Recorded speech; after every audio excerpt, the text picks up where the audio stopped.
What's the most devastating betrayal you've ever faced? I was folding my daughter's onesies when the police knocked on my door and shattered my world with news about my husband and our baby. I met Jake 3 years earlier at a coffee shop where I was waitressing. He was charming, with this goofy smile that made my heart skip, and after just a few weeks of flirting over lattes, he proposed. Not with a ring, we were both broke, but with a promise of a big wedding someday. I didn't care about the money. I was head over heels, and we got married at the courthouse, giggling like kids as we signed the papers. Life felt perfect, like we were unstoppable together. A few months later, I found out I was pregnant with our daughter, Lily. Jake was over the moon, painting her nursery a soft yellow and building her crib by hand. He'd bring me ice cream at 2 a.m., rub my feet when they swelled, and whisper to my belly, promising Lily the world. I'd watch him, my heart so full I thought it might burst. When Lily was born, Jake cried harder than I did, holding her tiny body like she was made of glass. I thought we'd made it, that our little family was everything I'd ever dreamed of. But then things shifted. Jake stopped kissing me goodnight. He'd come home from work and slump on the couch, barely saying a word. The weekly flowers he used to surprise me with, gone. I chalked it up to the stress of being a new dad. I tried to make it easier for him, packing his lunches, ironing his shirts, taking on all of Lily's nighttime feedings so he could sleep. I'd leave little notes in his lunchbox,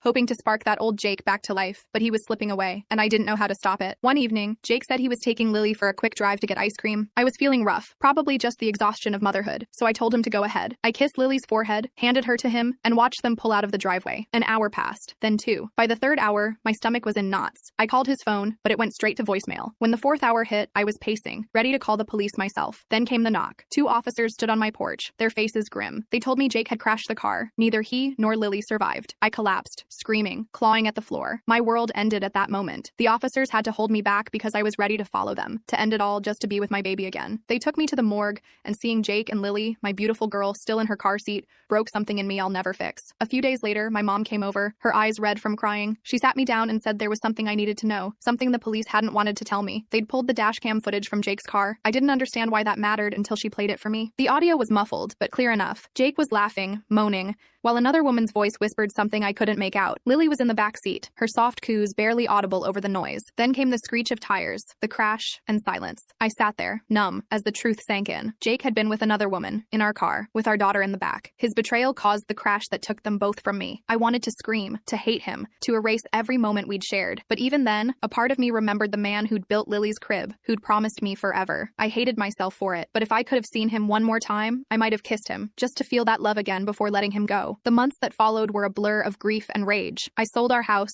gave away Jake's things, and moved across the state to escape the memories. Lily's tiny shoes still sit on my nightstand, the only piece of her I can bear to keep close. I don't know if I'll ever forgive Jake, but I know I'll never forgive myself for trusting him so completely. That dash cam didn't just take my family, it took every piece of the life I thought we had.